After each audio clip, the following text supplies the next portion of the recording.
Olá Brasil, olá corajosos que ainda dormem com as luzes acesas. Olá podcast, eu me chamo Diogo da Silva e aqui você encontra tudo sobre filmes, séries, desenhos e música. Quando a luz se apaga, o mundo muda. Os sons ficam mais altos, as sombras ganham forma e a imaginação começa a criar os seus próprios monstros. O escuro tem esse poder de transformar o simples em assustador. É justamente por isso que o terror ele funciona muito bem com esse tipo de coisa. Alguns filmes sabem mexer com esse medo primitivo, deixando cada sombra mais ameaçadora e cada silêncio mais tenso. Hoje eu separei 10 filmes de horror perfeitos para quem tem medo do escuro. São algumas histórias que, desde sustos repentinos até o terror psicológico, fazendo você repensar se realmente quer apagar a luz e dormir. Então, prepare-se para sentir aquele frio na espinha e quem sabe até se segurar no braço. Primeiro, deixe aquele like aqui no início desse vídeo, deixe também as suas sugestões dos filmes para essa lista aí na aba de comentários e também de possíveis próximas listas que vocês querem que eu traga aqui para o canal. Claro, compartilhe esse vídeo. Faça toda essa coisa que o YouTube pede pra gente fazer aqui no YouTube e vamos lá. Depois da vinheta nós falamos sobre 10 filmes de terror para quem tem medo do escuro.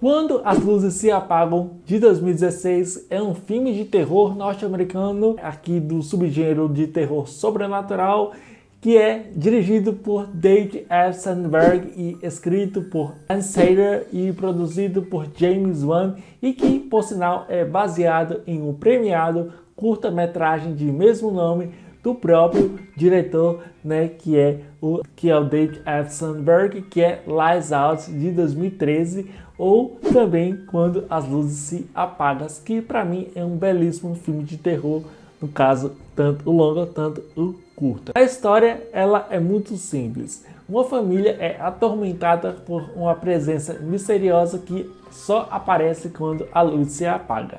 Rebecca, que é interpretada pela atriz Teresa Palmer, sempre teve esse medo do escuro, e quando o seu irmão mais novo começa a ver as mesmas coisas que ela via na sua infância, os dois percebem que o perigo é real. A criatura parece ter uma ligação com o passado da mãe deles, e quanto mais as luzes piscam, mais claro fica que essa força sobrenatural está cada vez mais perto. And that's what she feeds on.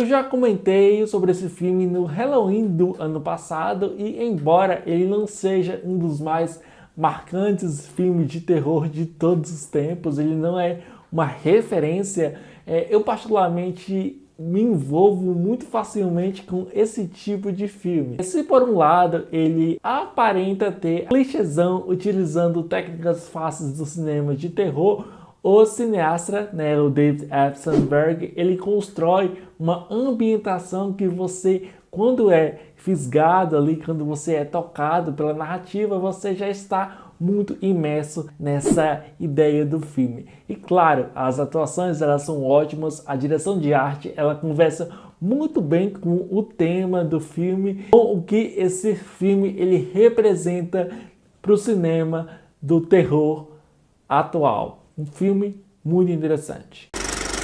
Um outro filme que também fala sobre o medo do escuro. E se você gosta dessa temática, The Power, Horror na Escuridão, de 2021, talvez é a melhor pedida para essa lista. Bom, The Power, Horror na Escuridão, de 2021, é um filme que está disponível no Globoplay.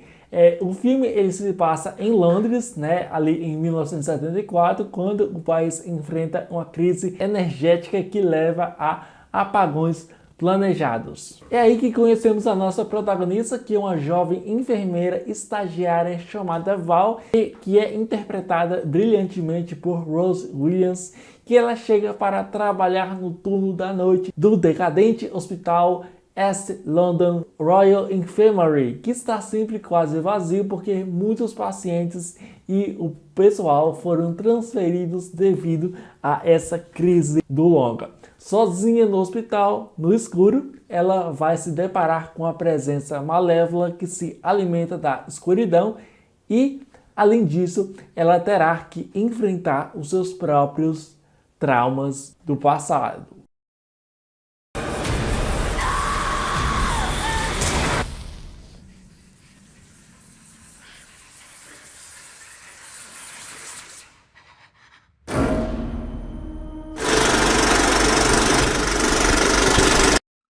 Bom, para começar, O Medo da Escuridão, que sinceramente é um título bem ruim que vai afastar muita gente, mas eu gostei bastante desse filme, mas eu não acho que ele seja um filme 10 de 10. Para mim, ele é um longa, muito nota 6, e ainda assim ele entrega muita coisa dentro do que essa proposta que o filme traz se propõe a fazer. O filme ele usa aqui o medo da escuridão, né, o medo do escuro, para contar a sua história. E ele faz isso muito bem. As atuações, o roteiro, a direção, elas são muito competentes. Eu gostaria muito mesmo de ver mais produções interpretadas pela atriz Rose Williams, que interpreta aqui a nossa Val. Ela entrega uma personagem muito carismática, daquelas que a gente gosta de acompanhar. E apesar de ter aqui alguns arquétipos e estereótipos da novata tímida, a forma como ela vive essa personagem é um pouco envolvente. Eu me envolvi muito com essa personagem. Sem dar aqui, olha, chega um momento em que os aspectos do terror se intensificam e ela realmente mostra o quão boa essa atriz é. Ela entrega uma interpretação muito interessante em um filme que eu, apesar que eu gostei, eu não acho que ele é imenso, sabe? Eu também gostei muito da direção da cineasta Corinna Freith. Ela consegue construir tensão de uma forma muito gradual e muito inteligente, deixando o telespectador, né, pensando, deixando o telespectador pensativo, imaginando as possibilidades, os caminhos que o filme pode seguir, ou no caso, poderia seguir. E é justamente sobre isso que Power ele fala, sobre o medo da escuridão, tanto no sentido literal como no sentido simbólico. Há demônios, há criaturas e há espíritos, mas tudo aqui é feito de uma maneira muito interessante, sem muitos exageros e sem o uso de uma técnica vazia. O contexto histórico também é um ponto muito forte, né? O filme ele é ambientado aqui na década de 1970 e o filme ele traz uma sensação muito interessante de realismo e urgência dentro do próprio terror que é instaurado aqui. Eu gosto muito desse tipo de obra porque, ao olhar o título, no caso aqui o subtítulo do filme e o pôster, a gente imagina algo clichê, previsível e sem sentido. Mas, na minha opinião, o resultado é algo mais sombrio, tenso e, de certo modo, mais assustador. Claro que eu acho algumas questões do terceiro ato muito corridas, mas eu acho que não chega a atrapalhar a nossa experiência. Eu preferi não me prender, né, a julgamentos baseados em outros filmes do gênero, porque Power ele acerta no que se propõe a contar. Então, se você gosta de filmes de terror, desses sobrenaturais e que tem aqui uma mistura de terror sobrenatural com terror psicológicos e com boas camadas temáticas, vai por mim porque você vai assistir um filme muito interessante. Então, Power, O Medo da Escuridão é uma ótima pedida. Ele não é um filme perfeito, mas é uma excelente experiência dentro do gênero. Considerado um dos melhores filmes de zumbis dos anos 2000, REC de 2007 é uma obra impressionante. Dirigido por Jaume Balagueró e Paco Plaza, que é um cineasta que eu gosto muito. O longa espanhol, ele acompanha a Ángela Vidal, que é uma repórter de TV que está cobrindo a rotina de um grupo de bombeiros durante a madrugada. O que parecia uma matéria comum muda completamente quando eles são chamados para atender um prédio onde algo muito estranho está acontecendo.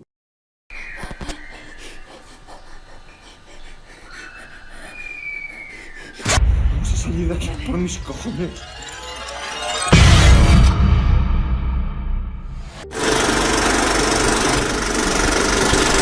Bom, eu já recomendei esse filme em algumas listas, mas principalmente numa lista muito específica aqui no canal de Crítica sobre os filmes de terror no formato de found footage, que eu acho que eu lancei no ano passado.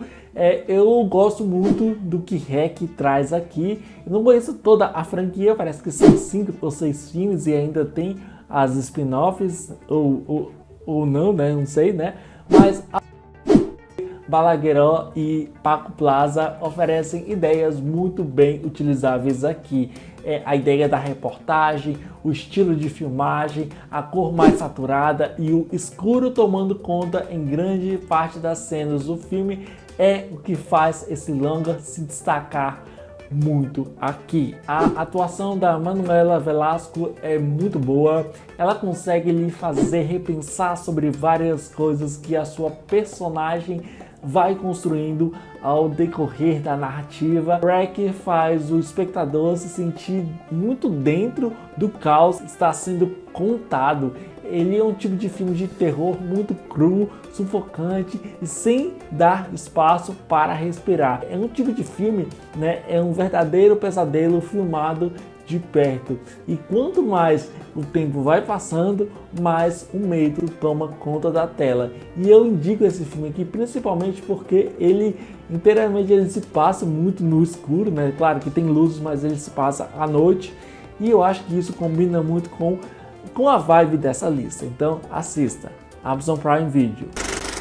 O Babadook de 2014 é um filme de terror australiano escrito e dirigido pela talentosíssima Jennifer Kent, que se tornou um dos filmes mais marcantes do gênero da última década e um filme que eu subestimei muito e eu quero indicar aqui. A história ela vai acompanhar a Amélia, que é uma mãe viúva que tenta criar um filho pequeno enquanto ainda lida com a dor da morte do seu ex-marido. Tudo muda quando o garoto ele encontra um livro misterioso chamado Mr. Babadook. E é um livro ali que vai contar a história de uma criatura sombria que aparece para quem o lê. Daí o medo passa a dominar a casa.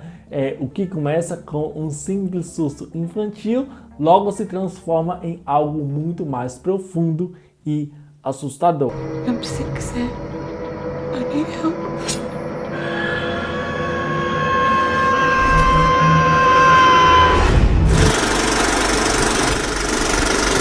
Eu, particularmente, tenho uma história muito curiosa com o Babadook. Entre 2017 e 2018, que quando eu conheci, né, e quando eu assisti pela primeira vez Babadook, eu confesso que eu não tinha apreciado, eu não tinha curtido muito o filme. Talvez pela falta de elementos que, no contexto que eu achava que era construído, né, um bom filme de terror, ele acabou não me chamando muito atenção naqueles anos ali. Mas foi pela segunda vez que eu assisti que eu consegui olhar o filme com outros olhos. E sim, ele tem muitos elementos interessantes, ele é um filme muito direto no que ele quer se contar, além de ter aqui uma metáfora da maternidade muito bem feita pela excelentíssima diretora, que eu gosto muito dela, principalmente por esse trabalho dela, que é a Jennifer Kent. Ela transforma o terror com uma forma muito mais realista, né? Existe um monstro, mas esse monstro ele não é revelado de uma forma muito literal, né? Essa representação do Babadook, né? aqui no longa fala muito mais sobre a mãe em si do que o próprio monstro. O Babadook, ele é um filme de terror psicológico sobre luto, repressão e os monstros que criamos dentro da gente. Sim, a criatura, ela é assustadora e assim, ela não aparece assim como um jump scare. É o verdadeiro horror que vem da dor e da culpa que a mãe carrega. Os sentimentos que o filme ele vai transformando, né, em algo físico, palpável e impossível de ignorar. E sabe o que é muito bom nesse filme? Que assim, eu não sou contra, né, mas é muito interessante. É que o Babadook é um filme que não tem jumpscare. Não que eu acho que isso é um problema, né? Ele poderia ter um jumpscare, mas tem uma galerinha que não gosta muito de jumpscare. Eu gosto muito da interpretação da atriz, né, que faz a mãe. Ela entrega uma interpretação, e eu ouso dizer que é uma das melhores interpretações femininas em filmes de terror, principalmente nesses mais recentes. E eu gosto muito de como a Jennifer Kent, ela dirige muito bem essa atriz. E eu gostaria de ver ela em outros papéis aí, no cinema de terror, no cinema de suspense. Ela é uma atriz muito boa. Então, se você ainda não assistiu o Babadook, assista, porque é uma obra muito interessante e muito boa também. Bom, se eu falei de um filme sem jumpscare, agora vamos falar de um filme com jumpscare. Invocação do Mal é de 2013, é dirigido por James Wan, né, que é aquele tipo de terror clássico que te deixa arrepiado do começo ao fim. É uma franquia de terror, inclusive recentemente teve o quarto e possível último filme, e ele é inspirado em fatos reais. O filme acompanha o casal de investigadores paranormais Ed e Lorraine Warren, que são interpretados por Patrick Wilson e Vera Farmiga, que são chamados para ajudar uma família aterrorizada por uma presença maligna demoníaca em sua nova. A família Perron começa a vivenciar algumas experiências cada vez mais assustadoras, como ruídos durante a noite, portas batendo sozinhas, marcas no corpo das crianças e tal. E logo percebem que algo terrível habita o lugar.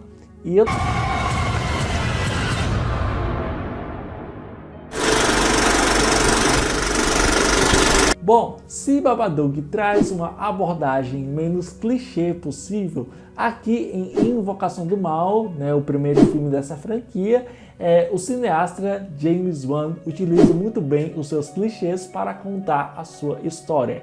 Diferente do que muitas pós-terror acreditam, o diretor usa isso demais aqui de uma forma muito inteligente, e isso me deixa cada vez mais imerso no que o propósito desse filme quer nos contar. Às vezes, um filme de terror ele não precisa disso para se contar a sua história, mas James Wan usa sua habilidade de contar histórias de uma forma diferenciada. Ele traz aqui alguns elementos, como trazer um mistério gradual até o momento certo em que as coisas vão ficar cada vez mais inquietantes, uma câmera estática sem perder o foco da narrativa. Ele traz aqui o contraste, né? Falando aqui de fotografia, ele traz aqui o contraste entre luz e sombra, o que é uma das suas marcas mais conhecidas. Ele faz um tipo de antecipação do que vai ou não acontecer e que garante aqui um bom jump scare. Então por isso que eu falo, o jump scare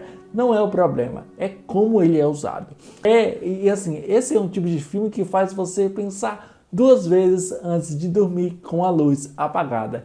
Eu gosto muito do primeiro e do segundo filme. Eu também acho o segundo filme de Annabelle interessante, mas esse diretor ele tem um molho, ele tem algo interessante a se contar. Bom, e é isso.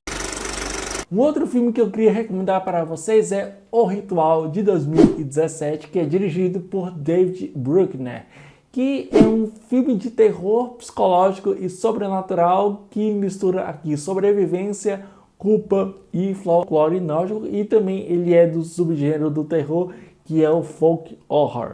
A história acompanha 4 amigos que fazem uma trilha na floresta na Suécia após a trágica morte de um desses amigos. Eram 5, aí o cara morreu, viraram 4. Uma aventura de reencontro se transforma em um pesadelo quando eles se perdem ali na floresta e percebem que algo sombrio está.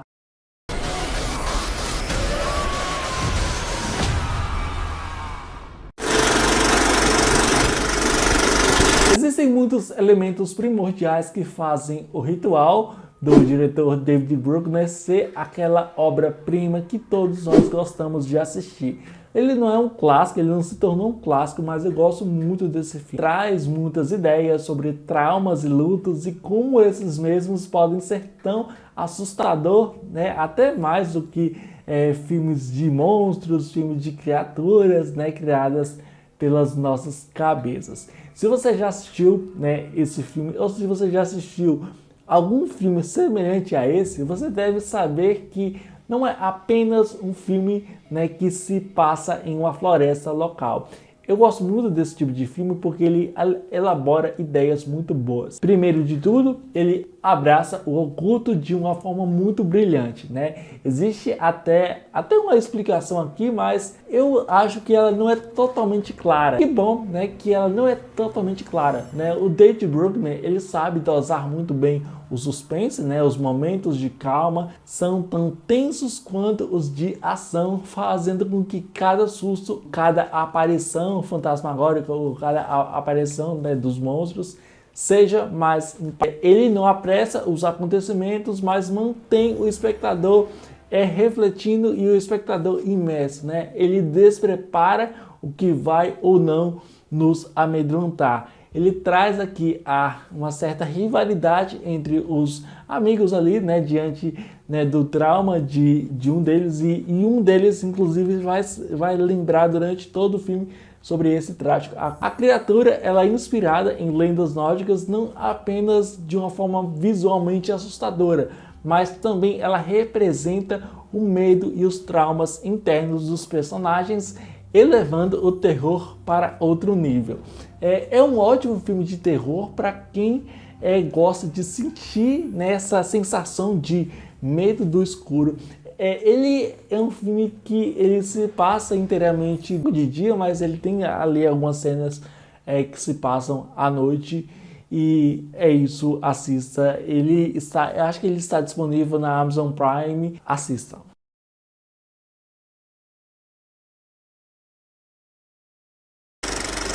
Um outro filme que eu quero recomendar para vocês é um dos meus filmes favoritos, que é Mártires, de 2008, que é um filme francês, dirigido por Pascal Laugier, que é um dos filmes mais extremos e impactantes do terror francês e um dos mais populares, né? Que é conhecido pela sua violência intensa e a exploração do sofrimento humano, e é um dos melhores filmes sobre vingança que eu já assisti. A história acompanha Lucy, que é uma jovem que, quando criança, sofreu ali um sequestro e tortura. Anos mais tarde, quando ela já é adulta, ela busca vingança contra Taron, mas o que começa com uma trama de terror e suspense logo se transforma em algo muito mais violento, perturbador e macabro. E assim, Mártires, para mim, ele é um filme que ele mergulha, né, o espectador em um tipo de terror psicológico muito extremo. É aquele filme para você perder aqui, ó. Se você estiver mal aqui, ó, não assista, porque não dá. A sensação do medo e desconforto não vem apenas dos sustos. Na verdade, nem tem sustos, né? Nem tem jumpscares ou criaturas sobrenaturais, mas da tensão constante e da vulnerabilidade. Até a ideia do escuro, ela se torna assustadora, pois nunca sabemos o que pode surgir, né, a seguir. E é um filme que ele tem momentos de respiro, mas quando você tem esse respiro, ele volta pior, né? E além disso, o longa ele explora a dor, o trauma, o sofrimento. Ele transforma cada cena, né, em um teste emocional para o público. Por isso que eu falo, se você não tá bem da cabeça, não assista esse filme, porque você vai sair pior. Eu gosto das atrizes principais, elas são ótimas aqui. Inclusive a cena inicial mostrando uma delas lá assassinando aquela família, angustiante, te faz pensar sobre qual foi o motivo para isso, e é um daqueles filmes muito frios, muita frieza, sabe? A frieza daqueles que te fizeram mal, né? E a personagem principal, a Lucy, ela é maldosa, desumana, triste, e apesar disso, o diretor Pascal Laugier, ele traz isso, transformando o feio no belo, né? Não que eu esteja concordando com isso, mas ele transforma o grotesco, né? Ele traz o grotesco se transformar em algum tipo de comunicação visual dentro do que essa proposta do filme faz. E eu acho muito interessante esse tipo de filme porque ele nos deixa... É um filme muito cru, ele é um filme muito violento, ele é um filme muito aterrorizante. E assim, assista. E fuja, por favor, do remake americano porque é uma bosta. Vai pelo filme original francês que vocês vão se deliciar com a obra-prima do cinema. Imagine se Janela Indiscreta, né, de Alfred Hitchcock, fosse feito por uma outra ótica. Dirigido e escrito por Chloe Okuno e estrelado por Michael Monroe e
trazendo nessa lista, e Longlegs do ano passado, que ela aqui entrega uma atuação muito incrível, ao mesmo tempo contida, frágil e intensa. Cada silêncio, sombra e o corredor mal iluminado aumenta o clima de tensão e o medo do invisível, e o medo de algo que você não sabe o que é, mas você sabe que aquele que a gente sente quando apaga a luz e tem certeza de que alguém está nos olhando. O longa, ele também que muitas mulheres sentem e como muitas das vezes ninguém acredita nelas, principalmente por conta do patriarcado e também por conta desse sistema que a gente vive. O suspense ele é usado como uma metáfora para o isolamento e o silenciamento. A tensão cresce muito devagar, mas prende do começo até o final, com um desfecho, né, com um plot twist angustiante, marcante, mas não muito e um pouco previsível. Meu nome é Ari e eu não tô nem aí. Eu já desconfiava, quem já assistiu o filme sabe que final é isso que eu estou falando, mas eu achei um pouco previsível, mas isso não estragou o filme, isso na verdade deixou o filme ainda melhor. Você acha que o terror serve apenas para assustar? O cineasta Ari Aster nos mostra que o terror pode vir de todo canto do mundo, até do seu próprio lar. E ele é conhecido muito, né, assim, claro, pelos longas, mas ele é um diretor conhecido muito pelos seus curtas, né, que são muito aterrorizantes. E o seu primeiro trabalho no cinema em longas metragens mostra muito isso, em como Hereditário, lançado em 2018, e que conta a seguinte: a história se inicia, né, após a perda da matriarca de uma família, que tem esse evento que desencadeia uma série de descobertas perturbadoras sobre o passado e a linhagem dos Graham, né, que é essa família aí, né? Temos aqui a filha, né, que é uma artista plástica, o marido e os seus 2 filhos adolescentes que são forçados a lidar com esse luto, mas também com os segredos sombrios de seus antepassados. Estranhos acontecimentos começam a se manifestar na casa, revelando a influência opressiva e enigmática da falecida avó, a neta mais rica. E com isso muitas coisas começam a acontecer. I just don't want to put any more stress on my family.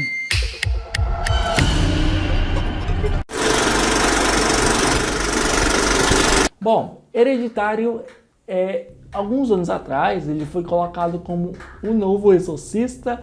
Eu não concordo muito com isso, mas eu também gosto muito desse filme. Eu reassisti pela uma terceira, quarta vez. Gosto muito desse primeiro filme do Ari Aster. É um filme muito interessante, principalmente porque uma coisa que eu percebi é que é um filme que o diretor parece que ele está pensando em tudo. Eu não sou muito fã, né, do seu trabalho posterior, né, que foi o Midsommar, e eu não assisti o Beau is Afraid, né, o Beau tem medo, né, com o Joaquin Phoenix, porque ele não me parecia terror, né? E assim, particularmente eu gosto mais de Hereditário. Eu acho que assim, o final ele é muito pragmático, ele é aquela coisa 8 ou 80, ou você vai amar aquele final ou você vai detestar aquele final. Mas primeiramente, eu gosto muito da ideia do diretor ele transformar o terror em um trauma, né? Tanto que existe, né, um tipo de subgênero do terror que eu chamo carinhosamente de terror de traumas, né? Que também o Babadook, os filmes do Ari Aster, os filmes de Jordan Peele, né, também podem se englobar nesse tipo de filme.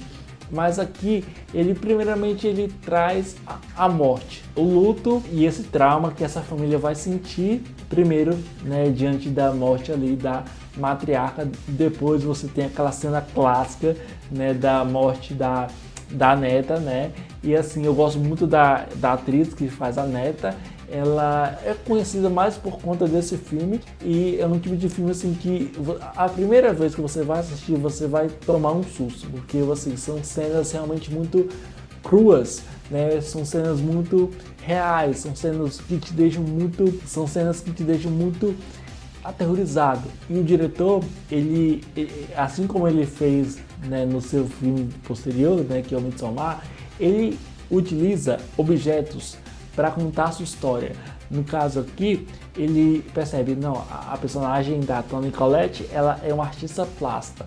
E aí ele usa as artes, né, que ela faz, né, as peças lá, para contar a história. Então assim, a primeira cena você vê ali uma maquete, e aí você observa como aquela maquete ela é construída, e aí a câmera ela vai aproximando, a gente percebe, não, beleza, não é só uma maquete, a gente tá entrando no filme. Aquela maquete é a casa dos Graham, e a gente tá entrando na casa dos Graham, e em muitos momentos o diretor ele vai usar uma maquete diferente para contar um acontecimento. Acho que não é spoiler, mas acho que esse filme ele é muito popular e acho que vocês já sabem o que é. Mas tem um momento do filme que uma personagem morre de uma forma muito bizarra. E aí você também tem essa transição dessa maquete ou de alguma outra coisa. E assim, tem essa maquete e aí tem aquela entrada ali. E eu acho essas transições que o diretor faz, acho tecnicamente muito interessante.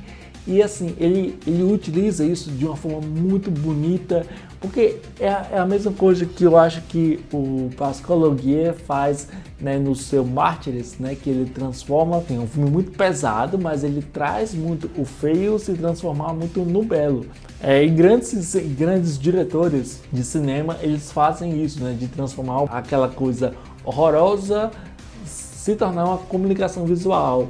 E aqui O Ari Aster, apesar que eu não gosto muito do cineasta, eu acho que ele tem sim algumas limitações nas formas que ele conta as suas histórias, principalmente o Midsommar, porque acho que o Midsommar, principalmente, ele é um filme que eu gosto da ideia que ele faz, eu gosto dele como roteirista, mas eu acho que ele executa tais ideias, tirando aqui no Hereditário, eu acho que assim, tem coisas ali que eu não gosto muito do diretor, principalmente por alguns maneirismos que você fica pensando, não, mas beleza, esse diretor ele só sabe fazer isso. Bom, e assim, então se você gosta de um filme de terror que misture o sobrenatural com o psicológico, que tem as questões das seitas, né? Porque assim, não quero dar spoilers, mas tem um momento ali que a família ela descobre que o passado da mãe que morre ali tem a ver ali com o ocultismo, né? E é um filme brilhante, eu acho Hereditário uma obra muito interessante.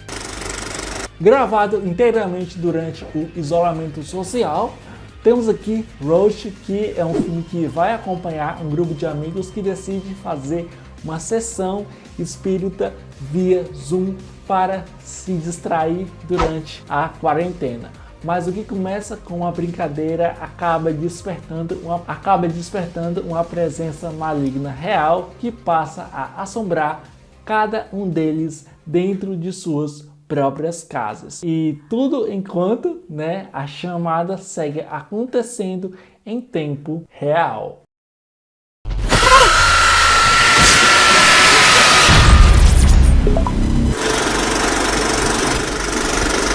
O cineasta Rob Savage ficou extremamente conhecido exatamente por conta desse filme que eu acho que está disponível na Netflix. Ele é um filme da produtora Shudder, que é essa produtora independente especializada em filmes de terror de baixíssimo orçamento. Inclusive, né, outros títulos dessa lista de hoje são da própria Shudder. Uma das coisas que eu mais gosto, né, nesse diretor é como ele constrói as suas histórias. Ele seria ali uma espécie de Ari Aster, só que um pouco melhor, né? Não, claro que não. O Ari Aster é melhor, mas eu gosto muito do Rob Savage. Eu até poderia recomendar aqui um outro filme dele, né, que é um longa-metragem, né? Lembrando que esse aqui é um média-metragem, que é o Bicho-Papão, né, que é a adaptação do conto de Stephen King, lançado em 2023. Mas, sinceramente, eu consigo gostar muito mais de Rust do que, né, de Boogeyman, né, que é o título original, né, desse longa-metragem de 2023. Ambos são filmes muito incríveis, muito sensacionais, mas eu tenho uma preferência maior, no caso aqui de Rush. Eu gosto muito de Rush por dois fatores. Primeiro, porque ele é um filme de baixíssimo orçamento, feito com pouquíssimos recursos. E segundo, porque ele é um filme que foi gravado durante a pandemia de coronavírus, o que deu origem, ou pelo menos consolidou, né, esse tipo de narrativa que naquela época começou a aparecer com mais frequência em outras produções. Eu acho que essa combinação do terror psicológico, do terror sobrenatural e do fato de que o grupo de amigos fazem uma sessão espírita via Zoom deixa a narrativa muito mais criativa, envolvente e assustadora. As atuações, elas não são ruins, mas também elas não são maravilhosas, não são boas, mas eu acho que cada personagem ele contribui para manter essa história estável e coerente. Rust, cuidado com quem chama, eu acho que esse é o subtítulo dele, e o diretor ele explora isso de uma forma muito brilhante. Acho que o filme ele gira em torno ali de 60 minutos, né, 58 minutos, né, e ele é um média-metragem, e um dos méritos da produção é justamente em como ele faz muita coisa interessante com tão pouco, que, né, porque assim, esse filme ele custou muito pouco. O ritmo do filme ele é pontual, tenso e interessante. E se você gosta desse tipo de filme de terror que ao mesmo tempo inova, mas ainda se apoia a técnicas clássicas do gênero, você vai gostar bastante de Rust, cuidado com quem chama. Então, se você ainda não assistiu, assista aí porque é uma produção muito interessante. That's not big. I think there's something here. Do you see that? E aí, me conte aqui nos comentários quais desses filmes te deixaram verdadeiramente assustado. Se você ainda não me conhece, aproveite e já se inscreva aqui neste canal, deixe um like nesse vídeo, fique aqui por dentro das minhas redes sociais que eu sempre estou falando sobre cinema, cultura pop, filmes, séries e além de muitas outras coisas. Então é isso aí, muito obrigado, até a próxima e até o próximo J Críticas, valeu e tamo juntos!